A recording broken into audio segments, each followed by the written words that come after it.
తినడం కూడా ఓ పండగే. మొరాకో మరి మాకో? పూర్తి వివరాలకు చదవండి రేపటి సాక్షి దినపత్రిక.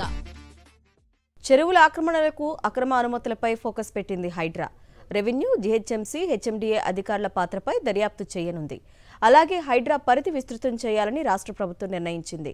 ఇక హైడ్రా పేరుతో బెదిరించి వసూళ్లకు పాల్పడే వారిపై చర్యలు తీసుకోవాలని ఆదేశించారు సీఎం రేవంత్ రెడ్డి.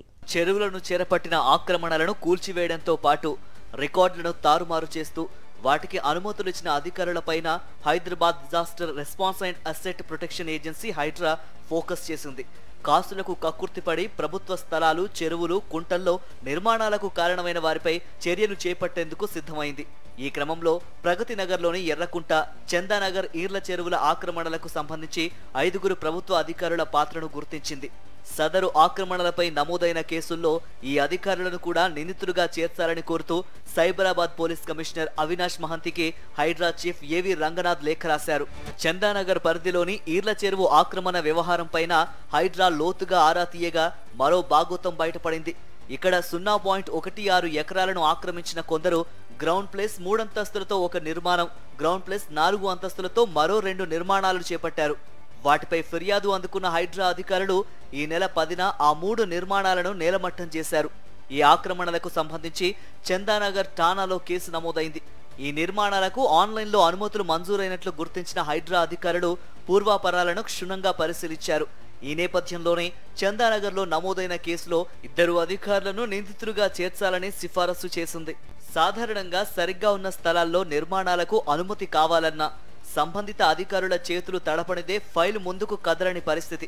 అలాంటిది చెరువులు, కుంటలు, వాటి FTL బఫర్ జోన్లతో పాటు ప్రభుత్వ స్థలాల్లో నిర్మాణాలకు అనుమతులు అంటే అధికారుల చేతికి ముడుపులు దండిగా అందినట్టేనని అభిప్రాయాలు వ్యక్తమవుతున్నాయి.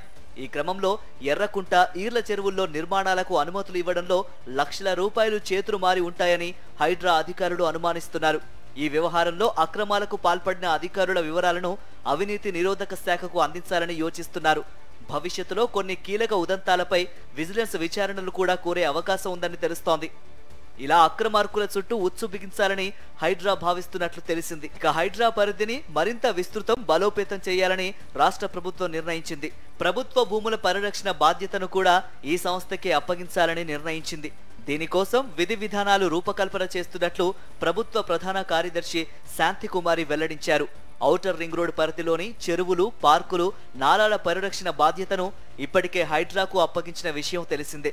ఈ క్రమంలో చెరువుల ఆక్రమణల తొలగింపు, ప్రభుత్వ ఆస్తుల రక్షణపై హైకోర్టు జారీ చేసిన ఆదేశాలను పరిగణలోనికి తీసుకొని పూర్తి బాధ్యతను హైడ్రాకు అప్పగించడానికి చేపట్టిన చర్యలపై సిఎస్ ఉన్నతాధికారులతో సమీక్షించారు. ఈ సందర్భంగా పలు కీలక నిర్ణయాలు తీసుకోవడంతో పాటు ఆదేశాలు కూడా జారీ చేశారు సిఎస్. ఓఆర్ఆర్ పరిధిలో అన్ని రకాల ఆక్రమణల తొలగింపు నోటీసులను హైడ్రా ద్వారానే జారీ చేసేందుకు విధి విధానాలు ఖరారు చేయాలని మున్సిపల్ శాఖ ముఖ్య కార్యదర్శిని ఆదేశించారు. జీహెచ్ఎంసీ భూ ఆక్రమణల నిరోధక చట్టం, వాల్టా చట్టం, నీటిపారుదల శాఖ చట్టాల ద్వారా జారీ చేసే అన్ని రకాల నోటీసులు, ఆక్రమణల తొలగింపులన్నీ పూర్తిగా ఒకే విభాగం హైడ్రా పరిధిలోకి తేనున్నట్టు స్పష్టం చేశారు. హైడ్రాకు కావలసిన అదనపు అధికారులు, సిబ్బందిని త్వరలోనే కేటాయించనున్నట్లు తెలిపారు.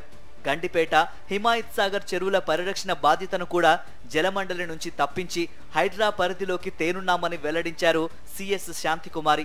మరోవైపు హైడ్రా పేరును కొంతమంది దిగువ స్థాయిలోని అధికారులు దుర్వినియోగం చేస్తున్నట్లు ప్రభుత్వం దృష్టికి వచ్చింది. గతంలో ఇచ్చిన నోటీసులను అడ్డం పెట్టుకుని డబ్బు డిమాండ్ చేస్తున్నారంటూ నేరుగా ముఖ్యమంత్రికి ఫిర్యాదులు అందాయి. ఈ నేపథ్యంలో దీనిపై సీఎం రేవంత్ రెడ్డి స్వయంగా స్పందించారు.